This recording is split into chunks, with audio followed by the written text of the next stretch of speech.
धड़कन पे तेरा ही नाम हो, हर सांस की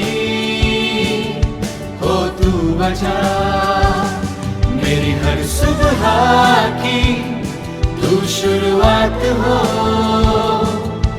एहसास में हो तू बसा। न हो अब फासला तेरे मेरे दरमियां, अब तू रहे मेरा रहनुमा, ये मेरी रूह ना रहे, न हो ये जिस्म मेरा, बन जाऊं मैं तेरे रूह का सिला। मेरी हर धड़कन पे तेरा ही नाम हो, हर सांस की हो तू वजह।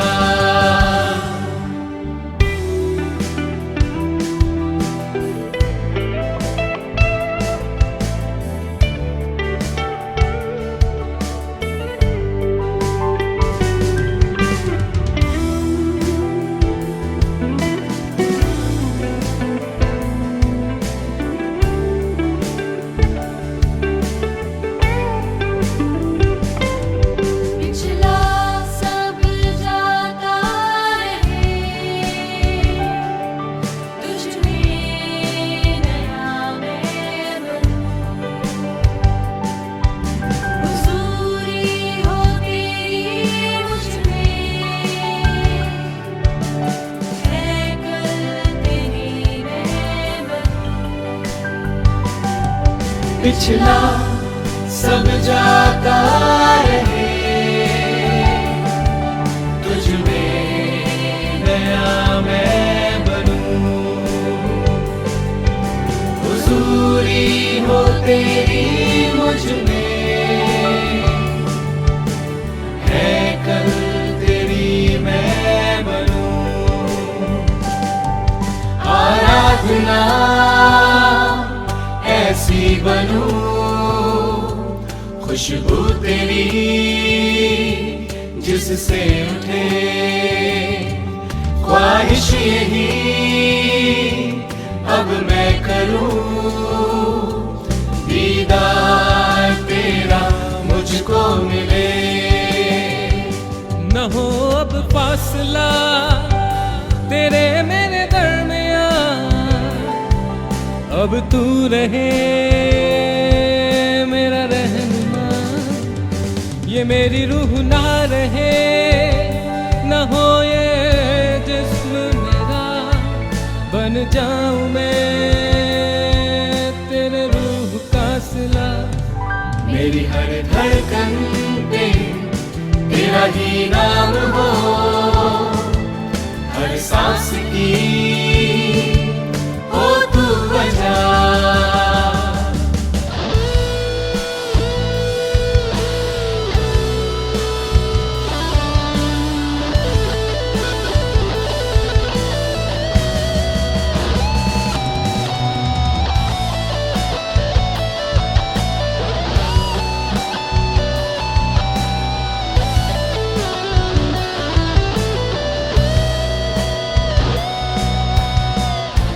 गलतियों को मेरी तू माफ कर, रूह से अपने आजाद कर, तेरा हूँ तेरा रहूं, रोशनी हो तेरी तू साथ चल, गलतियों को मेरी तू माफ कर, अपने आजाद कर, तेरा हूँ तेरा रहूं,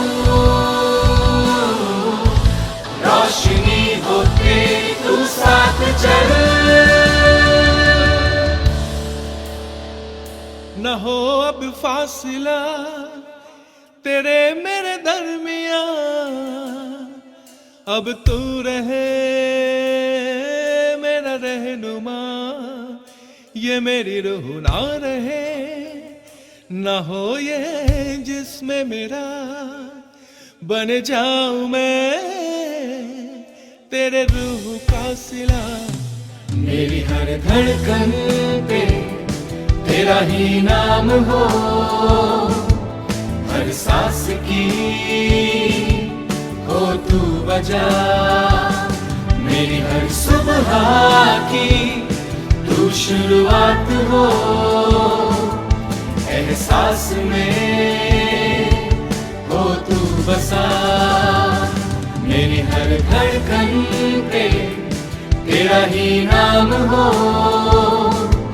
हर सांस की हो तू वजह, मेरी हर सुबह की तू शुरुआत हो, एहसास में हो तू बसा।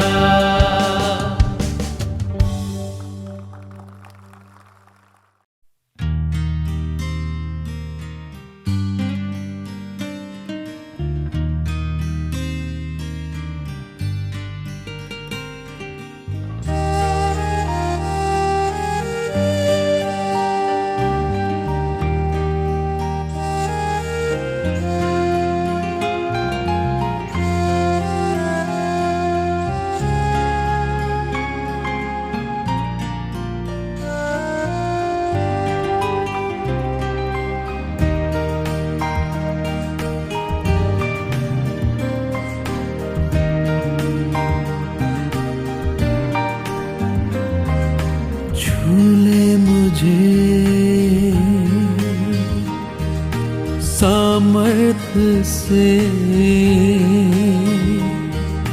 कि मैं जीऊं सिर्फ तेरे लिए। भर दे मुझे अभिषेक से, चलता रहूं तेरी राह पे।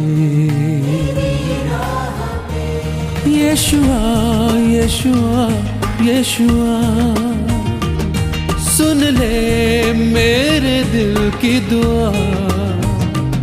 यीशुआ यीशुआ यीशुआ, सुन ले मेरे दिल की दुआ।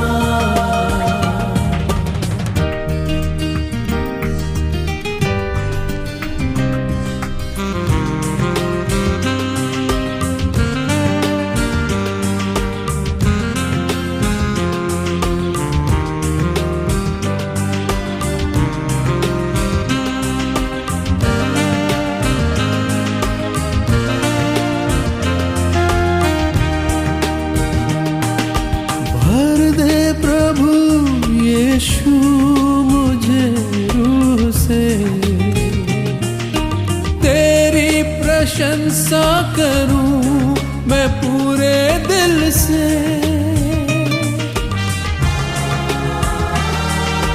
भर दे प्रभु यीशु मुझे रूह से,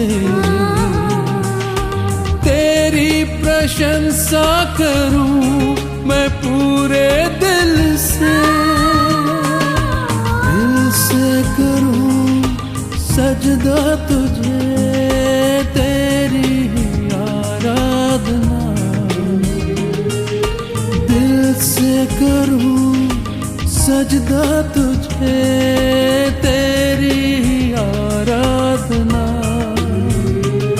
यीशुआ यीशुआ यीशुआ, सुन ले मेरे दिल की दुआ। यीशुआ यीशुआ यीशुआ, सुन ले मेरे दिल की दुआ।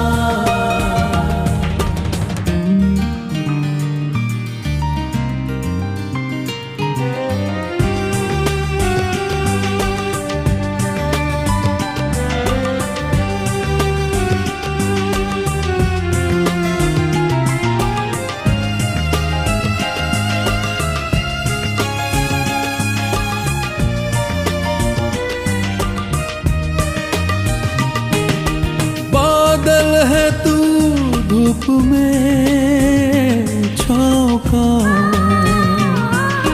बादल है तू रात में आग का।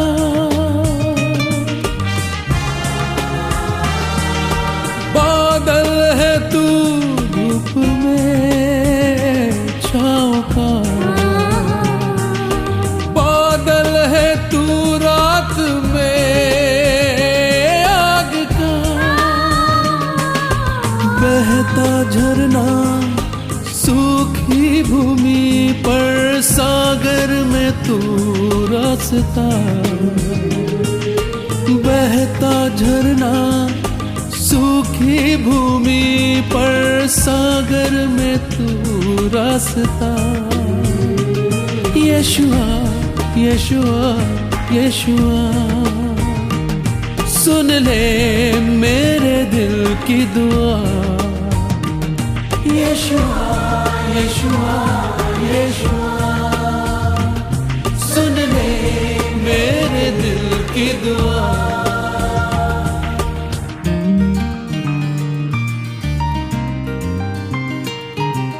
छू ले मुझे सामर्थ्य से कि मैं जीऊं सिर्फ तेरे लिए। भर दे मुझे अभिषेक से, चलता रहूं तेरी राह पे। यशुआ यशुआ यशुआ, सुन ले मेरे दिल की दुआ। यशुआ यशुआ यशुआ, सुन ले मेरे दिल की दुआ।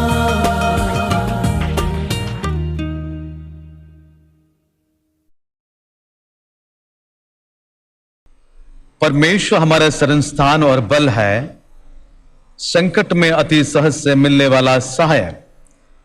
इस कारण हमको कोई भय नहीं, चाहे पृथ्वी उलट जाए और पहाड़ समुद्र के बीच में डाल दिए जाए, चाहे समुद्र गरजे और फेन उठाए और पहाड़ उसकी बाढ़ से कांप उठे। एक नदी है जिसके नहरों से परमेश्वर का नगर में अर्थात परम प्रधान के पवित्र निवास स्थान में आनंद होता है। परमेश्वर उस नगर के बीच में है, वो कभी टलने का नहीं।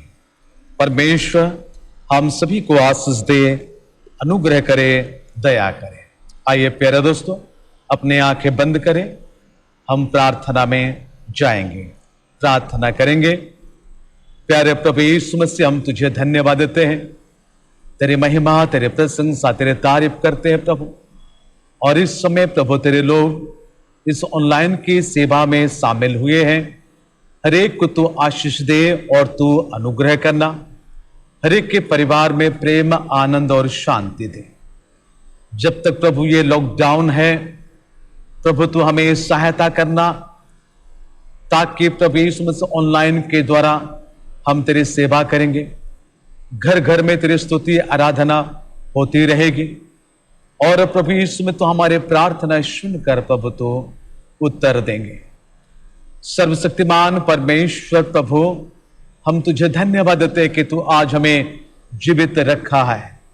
कहीं उन्हें प्रभु संसार से चले गए हैं, पर प्रभु आज तो हमें जीवित रखा है।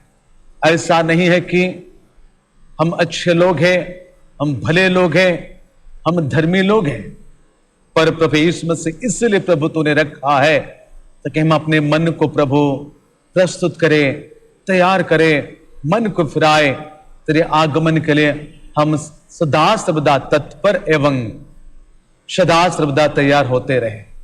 प्रभु यीशु मसीह हम सभी को तो आशीष दे। इस समय जितने प्रभु आज के इस ऑनलाइन सर्विस को देख रहे हैं, सुन रहे हैं, हर एक के साथ होना।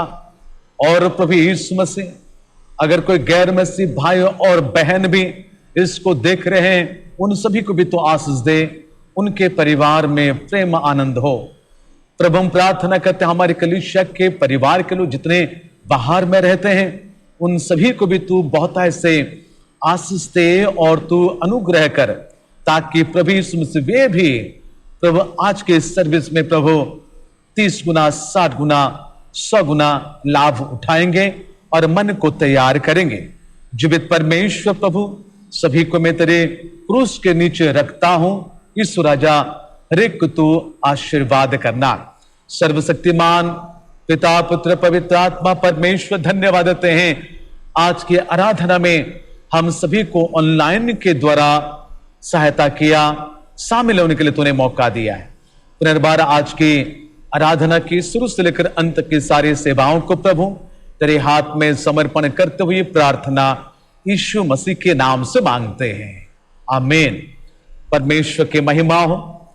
और आप सभी को आज के आराधना के लिए मैं स्वागत करता हूं और आप सभी को भी प्रभु यीशु मसीह के मधुर नाम से नमस्कार करता हूं। प्रभु आप सभी को आशीष दे, अनुग्रह करें।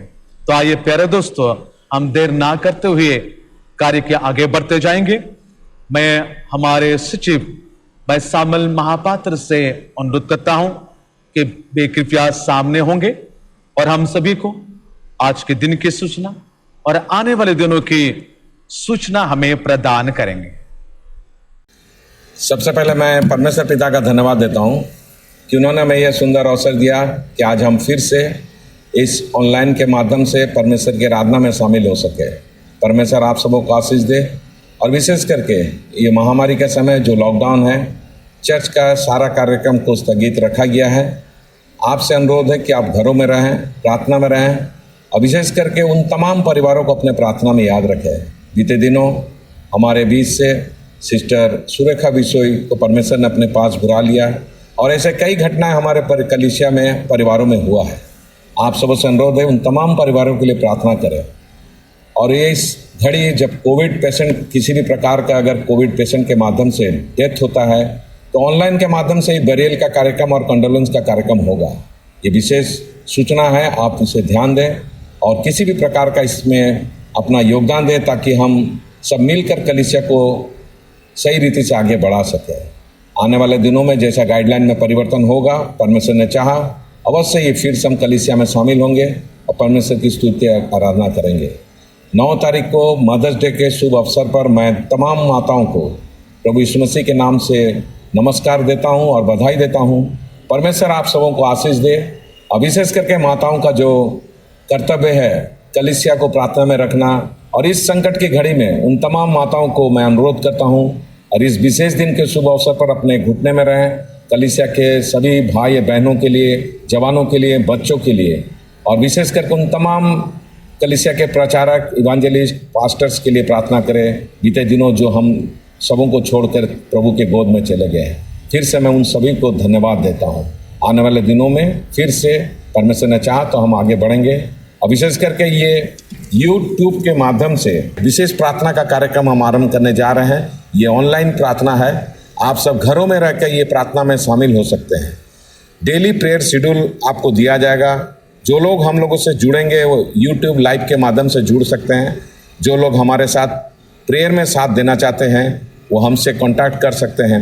कांटेक्ट आपको चर्च सचिव के माध्यम से करना होगा, जिसमें 10 लोगों को चुनकर हर दिन एक शेड्यूल तैयार किया जाएगा। जो लोग प्रेयर करेंगे उन्हीं को जूम ID दिया जाएगा और बाकी सारे लोग YouTube के माध्यम से इस प्रार्थना में शामिल हो सकते हैं। रोज़ शाम को 6 से 7 बजे ये कार्यक्रम चलेगा और कलीसिया के पासवान इसे आरंभ करेंगे। उसके बाद जो शेड्यूल होगा उसी हिसाब से प्रत्येक भाई और बहन इसमें शामिल होंगे। सभी लोग अपने घरों में रहें। जूम मीटिंग में जो कनेक्टेड रहेंगे उनको भाई सोमेश कांटेक्ट करना होगा ताकि पूरा प्रोसेस कंप्लीट हो सके। पुनः मैं आप सबों को अनुरोध करता हूँ इस प्रार्थना में शामिल होइए और साथ ही साथ इस YouTube के माध्यम से जब आपको ये आराधना और प्रार्थना दिखाया जा रहा है, इसके लिए मैं भाई सोमेश को विशेष तौर से धन्यवाद देता हूँ। परमेश्वर उसको आशीष दे। नमस्कार। परमेश्वर को मैं धन्यवाद देता हूं। साथ ही साथ हमारे सचिव भाई सामल महापात्रों को भी, जिन्होंने हमें सूचना प्रदान किए। उस सूचना के अनुसार हम प्रार्थना में रहे। प्रभु की इच्छा हो तो यथाशीघ्र आने वाले दिनों में परमेश्वर के भवन में एकत्रित होकर हम सम्मिलित रूप से हम परमेश्वर के स्तुति और आराधना कर पाएंगे। तो इस समय हम परमेश्वर की वचनों की ओर जाने से पहले अपने मनों को हम तैयार करेंगे। मैं हमारे जवानों से अनुरोध करता हूं, हमारे कोयर ग्रुप से अनुरोध करता हूं, वे समय आप सभी को आराधना में अगुवाई करेंगे।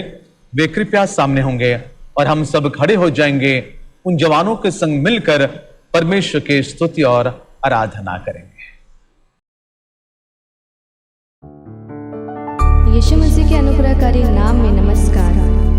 आइए थोड़े से समय अपने मनों को उसके सामने प्रस्तुत करते हुए उसके समीप जाएं, क्योंकि उसने हम सबको आज का दिन जीवित रखा ताकि हम सब एक साथ होकर उसकी आराधना करें और उसकी उपासना करें, क्योंकि उसकी यही इच्छा है और आज हम सब उसके निकट में आए हैं। हालेलुया। परमेश्वर पिता धन्यवाद हो राजा। हालेलुया हालेलुया करते हैं मेरे राजा। हम सब मिलकर प्रभु जी तेरी स्तुति करते हैं, तेरी महिमा करते हैं और तेरी प्रशंसा करते हैं मेरे राजा, क्योंकि परमेश्वर पिता हम सबको प्रभु जी आपने इसी के लिए चुना भी है प्रभु, ताकि हम आपकी स्तुति करें, आपकी महिमा करें और आपकी प्रशंसा करें मेरे राजा। धन्यवाद हो परमेश्वर पिता, तेरा नाम महान है प्रभु जी। तू सर्वश्रेष्ठ सर्वज्ञानी परमेश्वर है प्रभु। धन्यवाद हो राजा। हालेलुया। तेरे पास आता हूँ यीशु, तेरे पास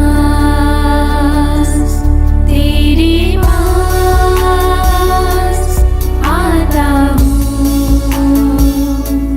यीशु,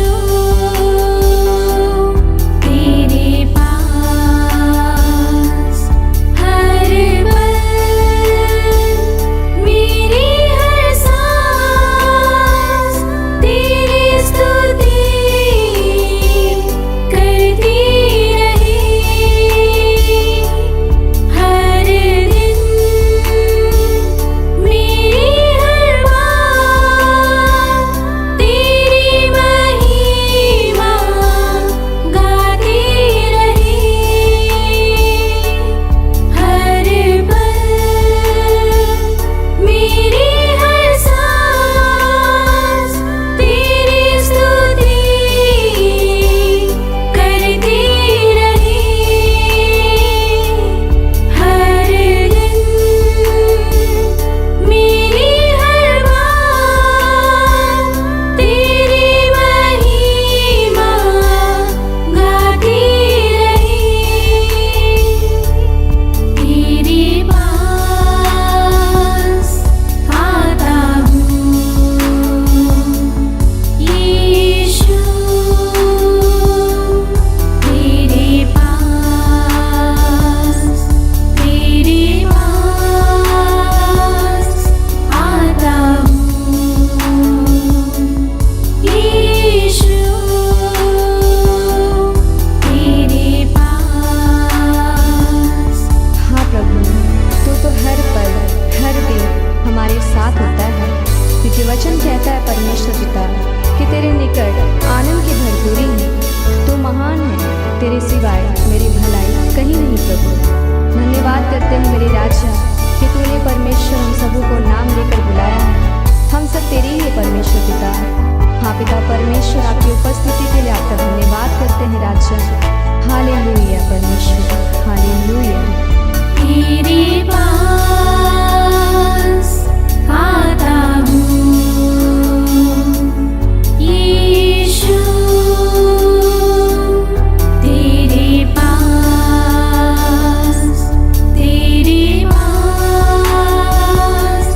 आता हूँ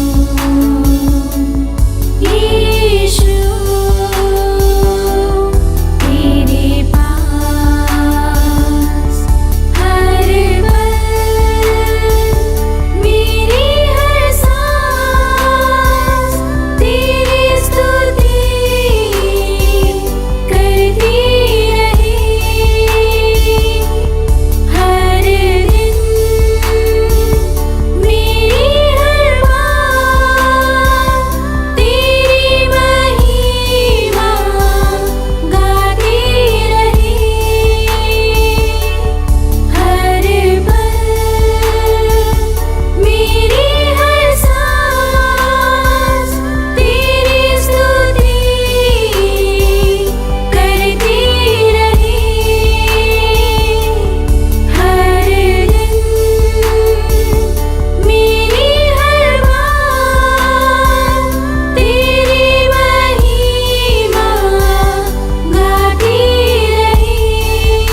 जी, मांगने से बढ़कर तो देता है मेरे राजा।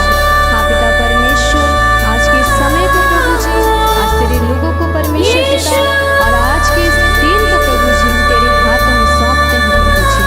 हाँ पिता परमेश्वर प्रभु, शुरू से लेकर अंत तक की सारी बातों को प्रभु आपके प्रिय दास को परमेश्वर पिता को तेरे हाथों में सौंपते हैं प्रभु जी। सारी आदर, महिमा, प्रशंसा, गौरव आपको देते हुए प्रार्थना यीशु मसीह के नाम से मांगते हैं, आमीन।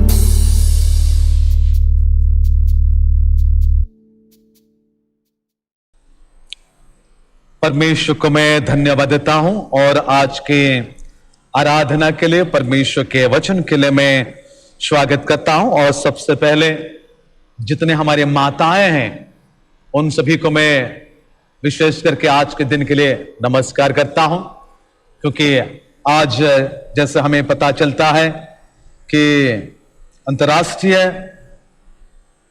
वुमेन्स डे है, महिला दिवस है, इसलिए आप सारे महिलाओं को मैं स्वागत करता हूं आज की आराधना के लिए।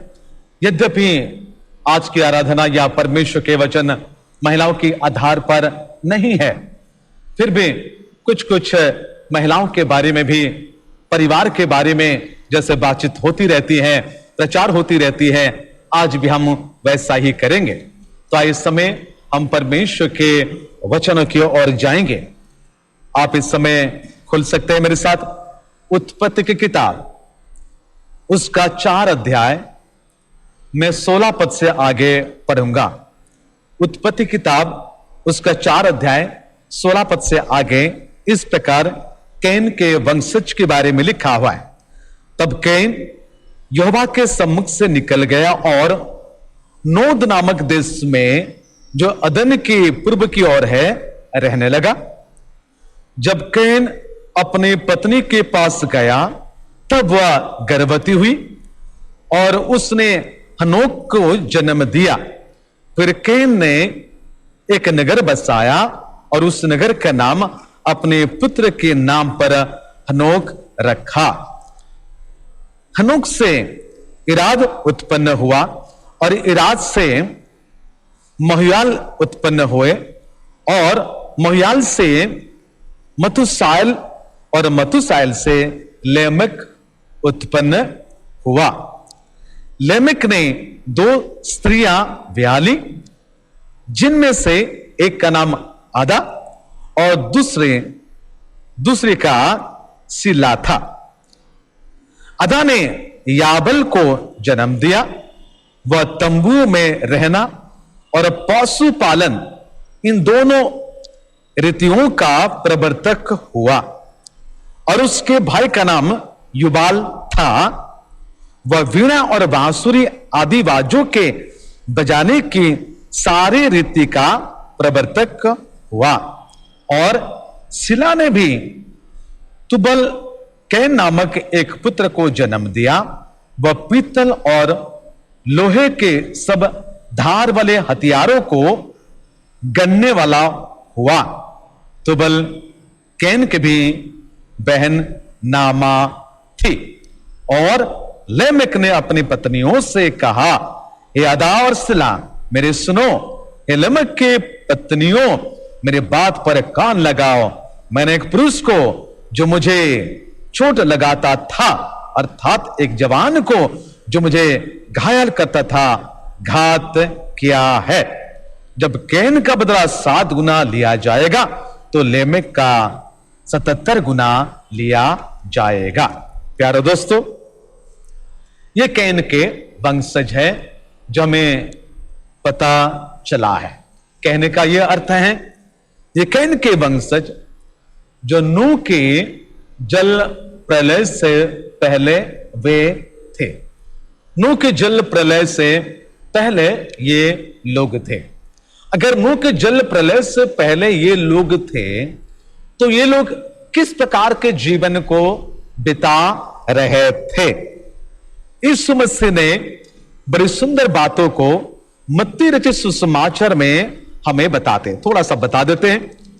मत्ती रचित सुसमाचार उसकी 24 अध्याय और 25 अध्याय में यीशु मसीह ने क्रूस के ऊपर जाने से पहले 24 अध्याय और 25 अध्याय में इस संसार की आखिरी विषय कैसे होगी, संकट और महासंकट क्लेश किस प्रकार इस संसार में आएगी, दुनिया के आखिरी बातों को 24 और 25 अध्याय मत्ती रचित सुसमाचार में यीशु ने बता दिया है।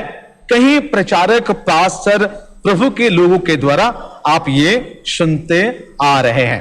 तो नूह के जल प्रलय से पहले कैन के वंशज के कैरेक्टर कैसा थी, यीशु मसीह ने मत्ती रचित सुसमाचार उस 24 अध्याय के 37 पद में कुछ इस प्रकार कहता है। यीशु ने क्या कहा, मत्ती 24 के 27 में लिखा है, जैसे नूह के दिन थे। प्यारे दोस्तों, हमने उत्पत्ति की किताब को हमने पढ़े 4 अध्याय का। यहां लिखा है जैसे नूह के दिन में थे वैसा ही मनुष्य के पुत्र का आना भी होगा, यानी यीशु मसीह का आने के समय भी वैसा ही होना चाहिए।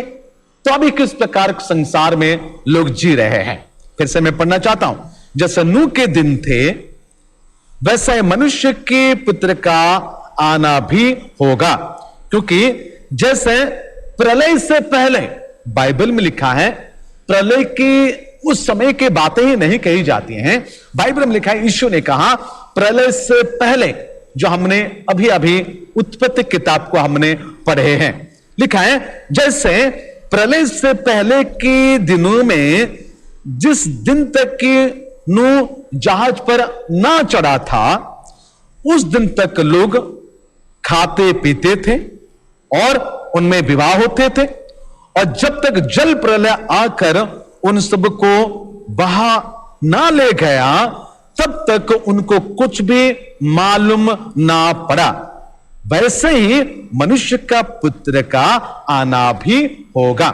ये यीशु मसीह ने अपने आगमन के बारे में कहता है, और अपने आगमन की बातों को नूह की जल प्रलय की पूर्व समय की बातों को यीशु ने बताया।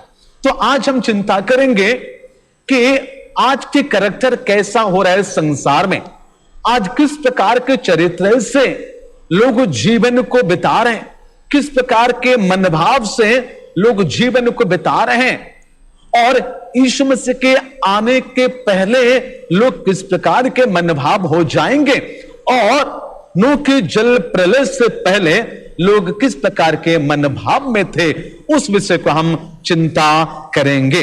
प्यारे दोस्तों, परमेश्वर का वचन में आपको मैं बता देना चाहता हूं कि नूह के जल प्रलय से पहले लोग कैसे जीवन को बिताते थे। तो क्या आज भी हम उस नूह के जल प्रलय के समय से पहले जो होता था वैसे दिन क्या आ गए, वैसे दिन में क्या हम जीवन बिता रहे हैं, क्या पुनर्बार उस जीवन को हम देख रहे हैं, उस हालात को देख रहे हैं जो नूह के जल प्रलय के समय में था। जी हां प्यारे दोस्तों, ठीक उसी तरह हम जो 4 अध्याय का 16 पद से लेकर 24 पद तक पढ़े हैं, जैसे लोग थे ठीक उसी प्रकार आज के दिन में भी संसार में हो रहे हैं।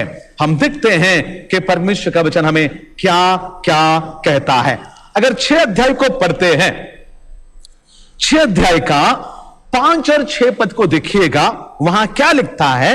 हम सभी जानते हैं इस पद को, इस पद के रहस्य की बातें यह हैं, लिखा है यहोवा ने देखा कि मनुष्य की बुराई पृथ्वी पर बढ़ गई है, यानी परमेश्वर ने देखा कि मनुष्य की बुराई पृथ्वी के ऊपर से बढ़ गई है, और उनके मन के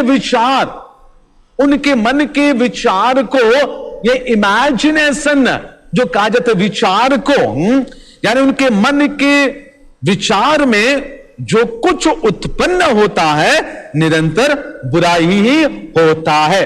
परमेश्वर नूह के जल के प्रलय के पूर्व के बातों को परमेश्वर ने यहां जिक्र करता है कि लोगों की पाप तो बढ़ गई है, बुराई तो बढ़ गई है, और उनके पाप करने के जो इमेजिनेशन है बहुत ही खराब है, जो कि मत्ती 24 का 37 को हमने देखे नूह के जल के प्रलय के पहले के बात है, यानी उनके मन के विचार ही बहुत ही खराब था। Imagination of their heart and mind was very bad.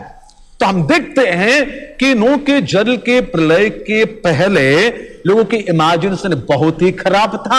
आज भी लोगों की इमेजिनेशन बहुत ही खराब है। इस मसीह आने से पहले लोगों की इमेजिनेशन बहुत ही खराब होता जाएगा।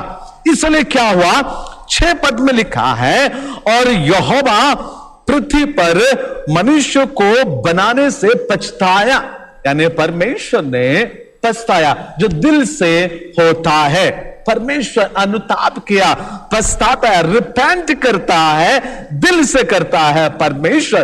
तो परमेश्वर को कितना दुख लगा होगा जब इंसान की इमेजिनेशन ही खराब होता है। जी हां प्यारे दोस्तों, आज संसार के लोग का इमेजिनेशन खराब है। नेता, बड़े बड़े लोगों की, संसार के धनवान लोगों की, ज्ञानीवान लोगों की, पंडित लोगों की, सभी जो संसार के लोग हैं उनकी इमेजिनेशन खराब होता जा रहा है। इसलिए परमेश्वर पछता रहा है, अनुताप कर रहा है, और परमेश्वर ने अपने मन में अति खेदित हुआ है। यह परमेश्वर का वचन हमें यह कहा जाता है कि परमेश्वर ने खेदित हुआ है। प्यारे दोस्तों, परमेश्वर ने जिस मनसा से लोगों को बनाया था, नूह के जल प्रलय से पहले लोगों ने उस परमेश्वर के मनसा को खराब किया है। परमेश्वर ने लोगों को जिस हिसाब से बनाया, जिस उद्देश्य के लिए बनाया है, वे उस उद्देश्य को पूरा नहीं कर पाए, बल्कि परमेश्वर को भी दुख दिया है। यह परमेश्वर के दिल को देखिएगा भी, परमेश्वर खेदित हुआ है। खेदित यानी दुख, तकलीफ, कष्ट होना है। आज संसार में हमारे अपने लोग मर जाते हैं और हम खेदित होते हैं। व्हाट्सएप में जब देखते हैं, अगर कोई अपने लोग मर जाते हैं, परमेश्वर के पास चले जाते हैं, लोगों ने खेदित की वर्ड्स को इस्तेमाल करते हैं, ग्रीव्स की वर्ड को इस्तेमाल करते हैं। परमेश्वर खेदित परिवार को, शोकित परिवार को आशीष दे करके अपने दुख को जताते हैं, अपने कंडोलेंस को जताते हैं। प्यारे दोस्तों, यही हाल हुआ था जल प्रलय से पहले, जब इंसान ने इस प्रकार पाप, इस प्रकार अपराध में डूब गए थे। परमेश्वर ने देखा कि उनके गंदगी बढ़ता जा रहा है, इसलिए परमेश्वर ने पछताता है और मन में अति खेदित हुआ है। जब परमेश्वर ने मन से खेदित होता है, प्यारे दोस्तों, क्या 6 अध्याय नहीं आएगा? उत्पत्ति किताब 6 अध्याय में परमेश्वर ने संसार को नाश करने के लिए तैयार हो गए थे। आज जब भी प्रचारक लोगों की, पास्टर लोगों की प्रचार को आप सुनेंगे, कई प्रतिज्ञा की बातें आपको कह देते हैं, कई प्रतिज्ञा की बातों को लेकर आपके सामने लेकर आते हैं। प्यारे दोस्तों, अच्छी बातें, परमेश्वर अपने प्रतिज्ञा से कभी पीछे नहीं हटता है। लेकिन आप सोचिएगा, क्या नूह के जल प्रलय के पहले जैसा लोग जीवन बिता रहे हैं, क्या हम भी ऐसे ही जीवन बिता रहे हैं? अगर ऐसे जीवन बिताएंगे तो क्या परमेश्वर खेदित नहीं होंगे? क्या परमेश्वर दुखी नहीं होंगे? तो आइए इस समय हम इस 4 अध्याय को देखते हैं। ये 4 अध्याय में लोग किस प्रकार के जीवन व्यतीत करते हैं। 4 अध्याय का 1 से लेकर 15 तक अगर आप पढ़ते हैं, वहां कैन के विषय में लिखा हुआ है, जो कि आप जानते हैं। पहली बात है, कैन के बातों को हम सोचते हैं, कैन की बातों के बारे में आप अच्छी रीति से जानते हैं। मैं अल्प समय आपको इसके बारे में कहना चाहता हूं कि कैन उस समय के लोगों में एक विकृत मस्तिष्क मनुष्य था। एक विकृत मस्तिष्क मनुष्य था, यानी अपने विकृति से उन्होंने अपने भाई को कत्ल कर दिया है। यानी उनके दिमाग ही खराब था। उनके मस्तिष्क ही खराब था, जिसके चलते अपने सगा भाई अपने भाई को उन्होंने मार देता है। क्या प्यारे दोस्तों, भाई भाई में संसार में आज लड़ाई नहीं होता है, परिवार के भाई लोगों में क्या लड़ाई नहीं होता है। यानी कहा जाता है कि कैन मेंटली सिकनेस था, उसको आप डिप्रेशन भी कह सकते हैं। मेंटली प्रॉब्लम उनके जिंदगी में था। आज ये मेंटली प्रॉब्लम सारे संसार के लोगों को पकड़ चुका है। ये मेंटली दबाव, मेंटली प्रॉब्लम संसार के लोगों को पकड़ चुका है। किस प्रकार है आप जानते हैं, उस विषय के मैं थोड़ा सा पढ़ देना चाहता हूं। दूसरा तिमोथी की किताब को आप अच्छी रीति से जानते हैं, उसी विषय को मैं देना चाहता। दूसरा तिमोथी किताब उसके 3 अध्याय का केवल 5 पद को देखिएगा। यहां क्या लिखता है, वे शक्ति का भेष तो धरेंगे पर उसकी शक्ति को ना मानेंगे, ऐसों से परे रहना।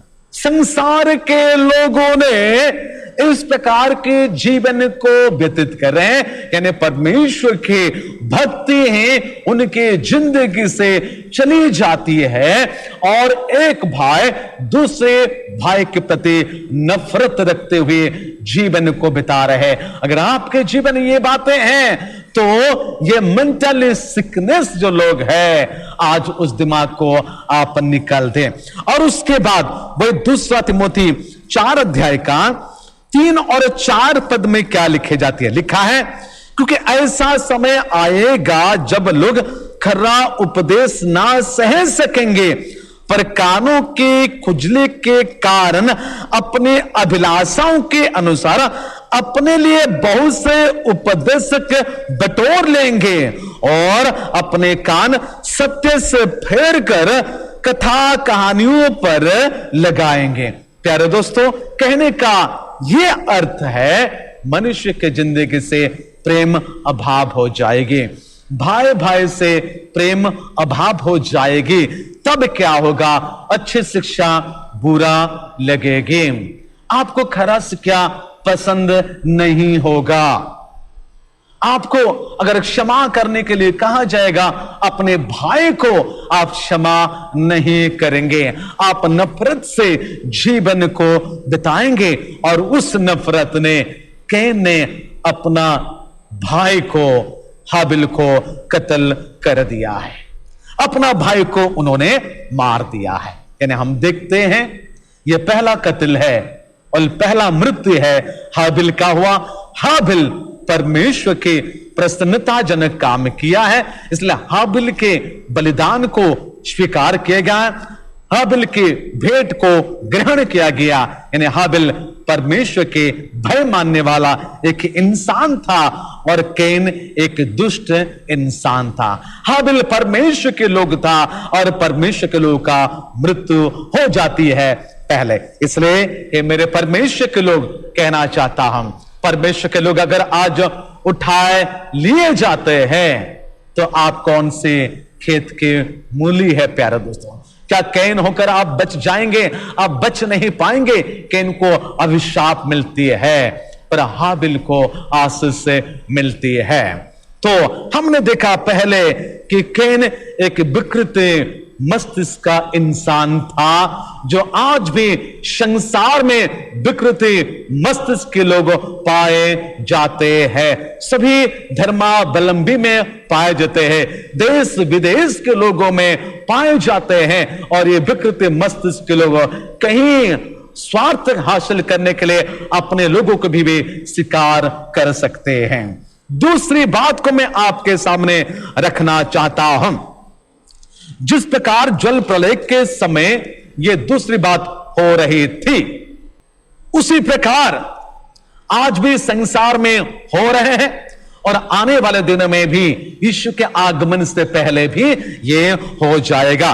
मैं आपके सामने रखना चाहता हूं, यानी 17 पद को, 4 अध्याय का 17 पद और 22 पद को आपके सामने रखना चाहता हूं। ध्यान से सुनिएगा, यह शास्त्रांश अधिकांश समय प्रचार में नहीं आती है, फिर भी मैं बता देना चाहता हूं। 17 पद में लिखा है, जब कैन अपनी पत्नी के पास गया तब वह गर्भवती हुई और उसने हनोक को जन्म दिया। फिर कैन ने एक नगर बसाया और उस नगर का नाम अपने पुत्र के नाम पर हनोक रखा। 22 पद में लिखा है, और सीला ने भी तुबल कैन नामक एक पुत्र को जन्म दिया। वो पीतल और लोहे का सब धार वाले हथियार का गढ़ने वाला हुआ। कहने का यह अर्थ है कि ये कैन के वंशज के लोग आज भी संसार में है। यानी पता चल रहा है कि कैन के वंशज में इस हनोक नामक एक व्यक्ति जन्म हुआ कैन का, और कैन ने उसके बेटा के नाम के अनुसार उस नगर का नाम को हनोक रखता है। और उसके बाद लेमेक का जो पुत्र होते हैं, यानी सीला का जो पुत्र होते हैं, उस पुत्र का नाम को तुबल कैन रखा गया। तुबल कैन ने पीतल और लोहे का आविष्कारक था। यानी कहा जाता है कि ये दो व्यक्ति के द्वारा, यानी हनोक और तुबल कैन ने जो काम किए हैं, हनोक के द्वारा एक नगर को बसाया जाता है, एक ब्यूटीफुल नगर को बनाया जाता है, और तुबल कैन के द्वारा पीतल लोहे का आविष्कार किया जाता है। तो अभी सोच लीजिएगा, आज संसार में जितने बड़े बड़े नगर है, इस कैन के द्वारा ही वे सीखे हैं। अब जितनी मंजिला देखते हो, जितने सुंदर शहर देखते हो संसार में, इसी से ही वो लाया गया है। यानी कैन के द्वारा एक सिटी बनाई जाती है, अच्छी सिटी बनाई जाती है, और उस सिटी अपने पुत्र के नाम से उसका रखा जाता है। तो बड़ी सोचने वाली बात है। तो बड़ी सोचने वाली बात है, जितनी सुंदर स्थिति संसार में बनाया जा रहा है, यह लक्षण हो रहा है कि जल प्रलय समय क्या हुआ था, और यीशु मसीह के आगमन से पहले यही हो रहा है। जहां कहीं भी जाओ सिटी बनाया जा रहा है, जहां कहीं भी जाओ ये डेवलपमेंट को देख रहे, सिटी का डेवलपमेंट को। दूसरा है पीतल और लोहे की बातें हम देखते हैं प्यारे दोस्तों, और ये पीतल और ये लोहे सारे टेक्नोलॉजी को बताया जाता है। यानी ट्रेमेंडस टेक्नोलॉजी हम देखते हैं, पीतल लोहे का आविष्कार करने वाला। यानी उस समय ये एक वैज्ञानिक बना है, ये साइंटिस्ट बना है, ये इंजीनियर बने हैं। ये दोनों कैन और हनोक, और उसको तुबल और कैन, ये लोग बड़े बड़े साइंटिस्ट लोग थे, बड़े बड़े इंजीनियर लोग थे। इसलिए ये लोग नगर को बना रहे थे, जो आज नगर पालिका है। जिस शहर में जाओ नगर पालिका रहते हैं, ये नगर को कैसे बनाया जाएगा, किस नियम से बनाया जाएगा, ये सारी बातों को करते हैं। और आप लोग तो अपने बच्चों को तो इंजीनियरिंग पढ़ाते हैं, साइंस पढ़ाते हैं। ये तुबल कैन के समान है, तुबल कैन के समान जो पीतल और लोहे का आविष्कार किया था। जब इंजीनियरिंग करने के लिए भेजते हैं, साइंस पढ़ाते हैं, क्या पढ़ाते हो प्यारे दोस्तों, हमारे बच्चों को इसी साइंस में तो पढ़ाते हैं, ये टेक्नोलॉजी को तो पढ़ाते हैं, जो टेक्नोलॉजी नूह के जल प्रलय के पहले ही था।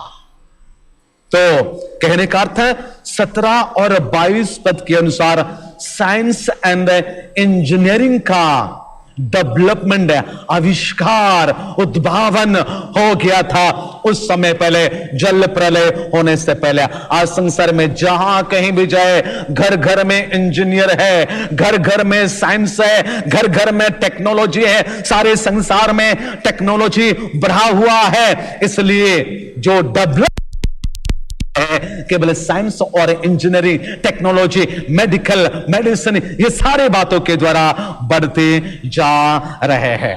प्यारे दोस्तों, परमेश्वर ने नूह को जहाज बनाने के लिए कह दिया। आपको अच्छे से मालूम है कि 6 अध्याय का 14 पद से 13 पद से 14 पद से आगे पढ़ते हैं, 14, 15, 16 पद को पढ़ते हैं, तो परमेश्वर ने वहां नूह को जहाज को बनाने के लिए कह दिया। परमेश्वर की ये आज्ञा है बनाने के लिए। बनाता कौन है? नूह बनाता है। क्या नूह अकेले बनाते हैं? नहीं, उस समय के लोगों ने आकर, यानी तुबल कैन के समान के लोग आकर जहाज को बनाते थे। साइंटिस्ट लोग, इंजीनियर के लोग आकर जहाज को बनाते हैं, क्योंकि जहाज पानी के ऊपर तैरने वाली है। तो सोच लीजिएगा, हजारों साल पहले जो टेक्नोलॉजी था कि एक चीज को, एक विशाल जहाज को पानी में तैराने के लिए कितने टेक्नोलॉजी की आवश्यकता है, कितने इंजीनियर की आवश्यकता है, कितने साइंटिस्ट की आवश्यकता है, जो उस दिन में था, जो आज के दिन में है। और यीशु मसीह के आने से पहले भी वो बढ़ जाएगा। लेकिन मनुष्य कैसे बचेगा? जल प्रलय से है। चाहे जितने भी आप साइंस पढ़ा दो, जितने भी आप इंजीनियरिंग करा दो, जितने भी आप मेडिकल करा दो, कैसे आप बच पाओगे परमेश्वर के प्रकोप के दिन में? यीशु मसीह के आगमन के समय, जल प्रलय के समय कैसे आप बच पाओगे? ये लोग बच नहीं पाए। इसलिए लोगों का कहना है, टीकाकार लोगों का कहना है, ऑथर्स लोगों का कहना है कि नूह के जल प्रलय से पहले जितने साइंटिस्ट थे, जितने टेक्नोलॉजी थे, जितने इंजीनियर थे, जितने एडवांस थे, आज के एडवांस से भी ज्यादा है करके लोग बोलते हैं। जी हां प्यारे दोस्तों, यानी नूह की जल प्रलय से पहले उस संसार बहुत ही एडवांस थे, बहुत ही एडवांस थी। तो इस संसार और भी एडवांस होते जा रहा है। जब समय पूरा हो जाएगा, यीशु मसीह बादलों पर आ जाएंगे। तो कहने का यह अर्थ है, हमने देखे आज कैन के समय एक विकृति मस्तिष्क का वो मनुष्य था। आज भी विकृति मनुष्य संसार में पाए जाते हैं। 17 और 22 पद के अनुसार उस समय के लोगों ने बहुत ही प्रोग्रेस किए थे। आज भी लोग प्रोग्रेस के पर प्रोग्रेस करते जा रहे हैं। चाहे परिवार की बातें कहे, समाज की बातें कहे, शहर की बातें कहे, कंट्रीज की बातें कहे, कहीं प्रोजेक्ट, कहीं प्रोग्रेस में लोग जा रहे हैं। यानी कैन से, इस हनोक से, तुबल कैन से हमें यही शिक्षा मिलती है, जल प्रलय से पहले संसार बहुत एडवांस थी। और उसके बाद पवित्र शास्त्र बाइबल में लिखा है, इस एडवांस के द्वारा, उस टेक्नोलॉजी के द्वारा, उस साइंस के द्वारा, उस इंजीनियरिंग के द्वारा लोगों ने परमेश्वर को खेदित किया। इसलिए परमेश्वर ने पछताया, परमेश्वर ने पछता कर संसार में जल को प्रलय करता है। आने वाले दिनों में हमने और कुछ विषयों को देखेंगे। परमेश्वर इन वचनों के द्वारा हमें आशीष दे, हमें शिक्षा प्राप्त कर ले, हम शिक्षा प्राप्त कर ले कि संसार किसकी ओर जा रहे, किस गति में जा रहे, हम किस गति में जा रहे हैं। इसलिए अनुताप कर ले। जब संसार एडवांस होते जा रहे हैं तो हमारे हानि होते जा रहे हैं। जितना संसार प्रोग्रेस करते जा रहे हैं, हम परमेश्वर को खेदित करते जा रहे हैं। इसलिए प्यारे दोस्तों, परमेश्वर के लोगों को यही कहा जाता है, यह संसार आपको दिखाता है कि आप तैयार हो जाए, आप मन को प्रस्तुत कर लीजिएगा, क्योंकि 6 अध्याय जल प्रलय का अध्याय है। परमेश्वर आप सभी को आशीष दे, आप अपने जीवन को परमेश्वर को दे। आइए मैं छोटी सी प्रार्थना करूंगा। ये सारे एडवांस होकर अपने जीवन को अगर खोएंगे तो क्या फायदा है? यीशु ने कहा मनुष्य सारा जगत को प्राप्त कर लेंगे, सारे एडवांस हो जाएंगे, अपने परिवार को एडवांस करके रखेंगे और नरक जाएंगे तो क्या फायदा होगा? प्यारे दोस्तों, ये महामारी, ये संकट, ये पेंडेमिक के समय आपके एडवांस को पीछे रखिएगा, यीशु मसीह को आपके सामने रखिएगा। मैं प्रार्थना करूंगा, अपने आंखें बंद कीजिएगा। प्यारे प्रभु यीशु मसीह, मैं प्रार्थना करता हूं प्रभु, तेरे लोगों को प्रभु, तूने कहा है प्रभु मनुष्य सारा जगत को प्राप्त करेंगे, उस कैन के समान, उनके बेटा हनोक के समान, तुबल कैन के समान। प्रभु ये सारे एडवांस होने के बावजूद प्रभु पीतल और लोहे का आविष्कारक होने के बावजूद, प्रभु टेक्नोलॉजी, इंजीनियरिंग, साइंटिस्ट होने के बावजूद अगर वे नरक जाते हैं तो क्या फायदा है। आज संसार के लोग अपने बच्चों को, अपने घर को, अपने शहर को, अपने समाज को प्रोग्रेस की ओर लेते जा रहे। सभी प्रोग्रेस होना चाहते हैं, लेकिन उनके प्रोग्रेस प्रभु उनको रक्षा नहीं कर पाती है। उनके प्रोग्रेस प्रभु जल प्रलय के समय रक्षा नहीं कर पाया। प्रभु यीशु मसीह तेरे आगमन के समय हमारे प्रोग्रेस हमें रक्षा नहीं कर पाएगा, हमारी एडवांस हमें रक्षा नहीं कर पाएगा, हमारी उन्नति हमें रक्षा नहीं कर पाएगा। हमारे जो इंजीनियर हैं, हमारे जो डॉक्टर, हमारे जो साइंटिस्ट हैं, हमारे टेक्नोलॉजी हमें रक्षा नहीं कर पाएगा। जो प्रभु यीशु मसीह को अपने सम्मुख रखता है वही रक्षा पाएगा। हाँ प्रभु यीशु मसीह, इस समय हम अपने जीवन को तेरे हाथ में सौंपते हैं प्रभु। प्रभु हम परखते हैं प्रभु, प्रभु हम जांचना चाहते हैं हमारे जीवन को। हे प्रभु तो हमारे क्षमा करना। क्या नूह के जल प्रलय से पहले जो दिन था वो दिन पुनर्बार संसार में आ गया है। हे प्रभु तो हमें बचा ले, तो हमें बचा ले प्रभु। हमारे सारे एडवांस प्रभु अगर हमें नरक ले चली जाती है, प्रभु यीशु मसीह उस एडवांस को हम पीछे रखते हैं। हम तुझे सामने रखना चाहते हैं, जिसमें तू सम्मति देगा, जिसमें तू सामर्थ देगा, जिसमें तू हमारे हाथ पकड़ कर तू हमें आगे ले चलेगा। हे प्रभु यीशु मसीह, इस पेंडेमिक के समय तू हमारी रक्षा करना, क्योंकि पेंडेमिक हमें प्रभु किसी हमारे एडवांस के द्वारा हमें बचा नहीं पा रहे हैं। अगर हम बच रहे हैं केवल तेरे अनुग्रह के द्वारा बच रहे हैं, और जिनको तू ले जा रहे प्रभु, तेरी इच्छा को तू पूरा करके प्रभु तू लेते जा रहे हैं। हम भी तैयार होते हैं प्रभु, जब तेरे बुलावा आएगी हम प्रभु आ जाएंगे। प्रभु हमारे एडवांस के लिए हम अहंकार नहीं करेंगे, हमारे धन के लिए, हमारे शिक्षा के लिए, हमारे सुंदरता के लिए, हमारे घर द्वार के लिए, हमारे गाड़ी बंगलों के लिए, हमारे बैंक बैलेंस के लिए हम घमंड नहीं करेंगे। हम दीन होते हैं प्रभु। प्रभु यीशु मसीह तो हमारे सहायता करना, तो हमारे मदद करना। तेरे संदेश को जो सुने हैं हर एक को तू आशीर्वाद करना। जो लोग प्रभु इस समय बाहर में हैं, यानी प्रभु हमारे परिवार के लोग प्रभु जमशेदपुर से बाहर हैं, उन सभी के संग संग तू होना। और प्रभु यीशु मसीह मैं प्रार्थना करता हूं उन पीड़ित भाई और बहनों के लिए जो इस पेंडेमिक के शिकार हुए हैं, प्रभु तो अपने हाथ बढ़ाकर प्रभु तो चंगा कर देना। मैं प्रार्थना करता हूं जिन भाई बहनों को प्रभु तो अपने पास बुला लिए हैं, उनके शोकित परिवार को तू आशीष देना। बीते दिनों में हमारे माता बहन सुरेखा विषय को तूने अपने पास बुला लिए हैं। हम प्रार्थना करते हैं भाई शांतनु के लिए, उनके पत्नी के लिए, उनके बेटी के लिए, और प्रभु यीशु मसीह उनके बेटी दामाद बच्चों के लिए जो बाहर में रहते हैं, हर एक को तू आशीर्वाद करना।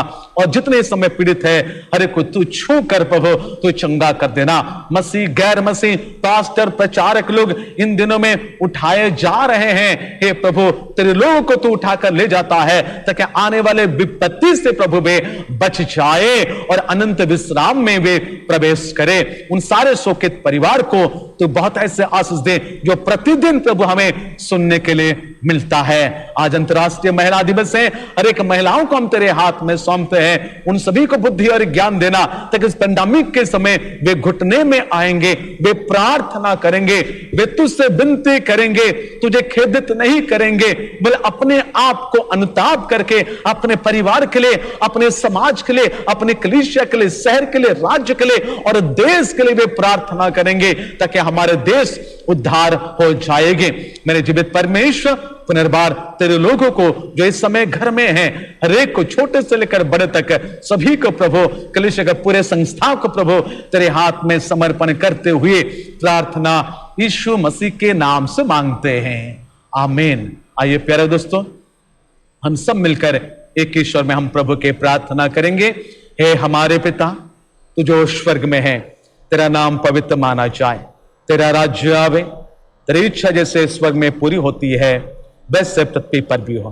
हमारे दिन में रोटी आज हमें दे, और जिस प्रकार हमने अपना अपराधियों को क्षमा किए हैं वैसे तू भी हमारे अपराधों को क्षमा कर। हमें परीक्षा में ना ला परंतु बुराई से बचा, क्योंकि राज्य पराक्रम महिमा सदा तेरी है, आमीन। इसके पिता परमेश्वर का प्रेम, पुत्र प्रभु यीशु मसीह का अनुग्रह, पवित्र आत्मा की शांति, शक्ति, सहभागिता हम सबों के साथ, विश्वापी मंडली के साथ, हमारे प्यारे प्यारे मंडली के साथ सदा सर्वदा होती रहे। आमीन। आप सभी को जय मसीह की नमस्कार। प्रार्थना करते रहें ताकि परमेश्वर हमारी प्रार्थना को सुनकर इस कोरोना की परिस्थिति को नियंत्रण करेंगे, ताकि हम सब परमेश्वर के भवन में एकत्रित होकर सम्मिलित रूप से परमेश्वर की स्तुति और आराधना करेंगे। परमेश्वर आप सभी को आशीष दे। नमस्कार। बादल है तू धूप में छाँव का, बादल है तू रात में आग का,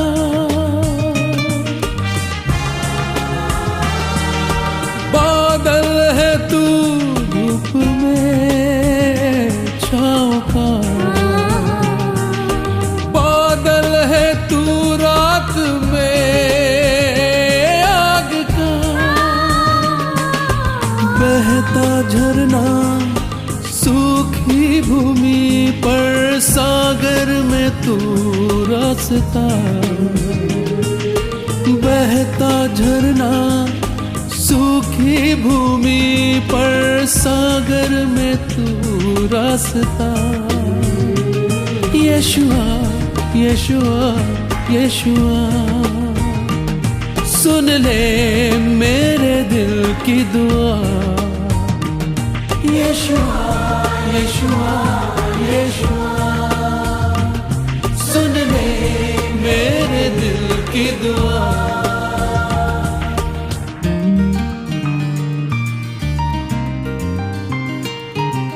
छू ले मुझे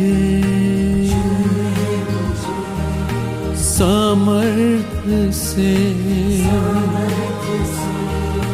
कि मैं जीऊं सिर्फ तेरे लिए, भर दे मुझे अभिषेक से, चलता रहूं तेरी राह पे।